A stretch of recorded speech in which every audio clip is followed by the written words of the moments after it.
So when you think of Brandy, you probably picture the 90s R&B icon, right? But her new memoir, Phases, wow, it goes so much deeper than just another celebrity tell-all. It's really this incredible story about a life that's been shaped by fame, family, and this just relentless search to find her own voice. And in this explainer, we're going to unpack the very heart of that journey. We're going to start right in the middle of the action with a moment of just intense pressure. The scene is set in February 2024, and Brandy is about to step onto a stage she hasn't set foot on in more than 25 years. I mean, with her own words, she puts us right there with her, backstage. You can almost feel that vibration, the anxiety, the roar of thousands of people just on the other side of that curtain, totally oblivious to this crazy dance happening between total fear and pure excitement. And the context here makes this moment even more massive. This isn't just any performance, it's the Grammys. And it has been 26 years since she was last here. She was actually invited by Burna Boy, who sampled her classic Top of the World for his own hit song. It's a genuine full-circle moment, but it's one she almost didn't do. And that's really the heart of it, isn't it? She writes that for years she just dreaded these big events, feeling like she didn't deserve to be there.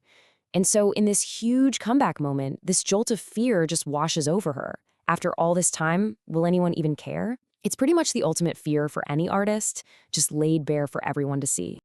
So how in the world does she deal with that fear? Well, the memoir uses this surprising and really beautiful way to frame her entire story through folklore. So this isn't just about her career, It's a whole narrative built around this powerful metaphor that gets to the very core of her journey. The book kicks off with this beautiful, kind of sad story. It's about this girl whose grief just becomes so huge, so physically heavy, that it literally silences her. She's completely lost her voice, and she's just kind of drifting, weighed down by a sorrow she can't even express. In the story, the moon tries to help from way up in the sky, but the girl's sorrow is just too deep. So the moon does something amazing. It comes all the way down to earth, finds the girl, and just wraps her in this comforting, warm glow. It's this incredible image of finding safety when you feel completely and utterly alone. And this right here is the turning point. The moon basically gives the girl permission to feel everything, telling her it is okay to let it all out. And when she finally weeps, she finds her release. It's this powerful reminder that, sometimes you have to face your pain head on to heal. And boom, this is exactly why she tells that story. Brandy feels like her own life has been just like that folklore, a story told and defined by other people. For 30 years, her narrative was really in the public's hands. This memoir, this whole act of finding her voice, it's her finally trying to tell it for herself.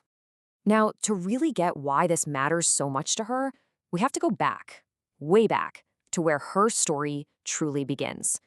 To understand the artist, you really have to understand the deep Southern roots that made her who she is. Her childhood was basically a tale of two completely different worlds. Over in Carson, California, she was an outsider, getting bullied for how she looked.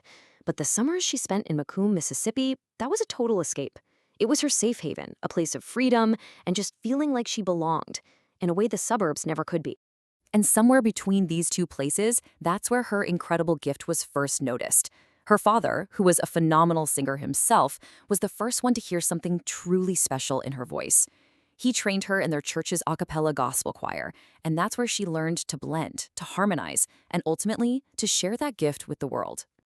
Now, she talks about something really powerful that grounded her, the ritual of hair braiding. She describes it as way more than just a hairstyle. To her, it's an ancient art form, a kind of communion.